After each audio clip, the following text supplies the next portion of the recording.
Anxiety isn't just a disease that makes you feel powerless and you can't do anything about it. That's what it wants you to believe.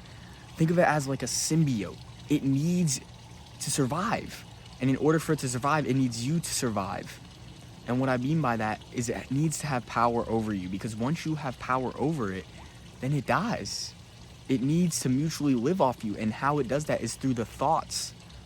It continues to bring you down the rabbit hole with these external thoughts. And if you notice, it seems to blame it on external things. For me anyway, I realize that when some of these thoughts come up and I go to stop them, it's almost like it's blamed on an external thing. Oh, the reason why you're feeling this is because you ate that, or you did this, or did that. And it was all external things. But when it's external, then I cannot change it.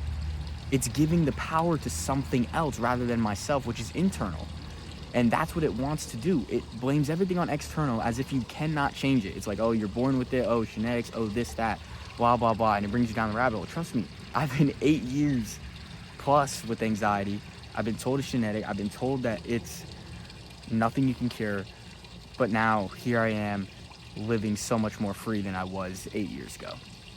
And I feel so much better about every situation.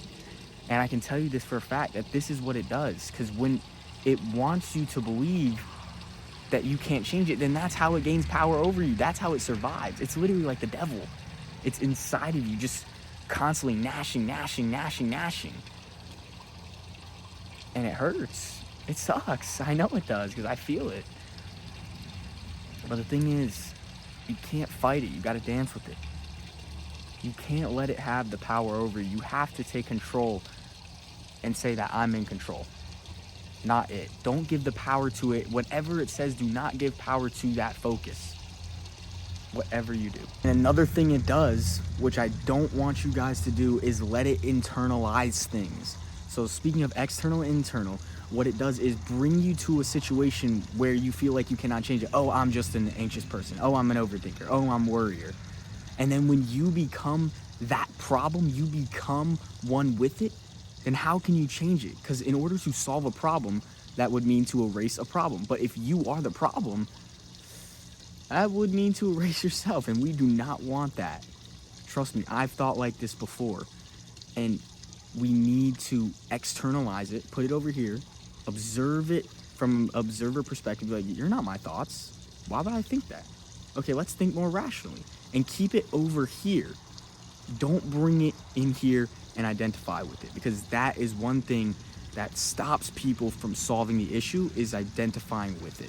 So externalize it, realize it's not you, it's just that symbiote living inside of you trying to take you down, and we can think more rationally about certain thoughts that it has, and then eventually you'll get to a point like me, I'll have a thought and I'll be like, where the heck did that come from? Why would we even think like that? And I just laugh at them now. Rather than before, I would get the thought and it'd be like, build, building upon thoughts until I went down the rabbit hole.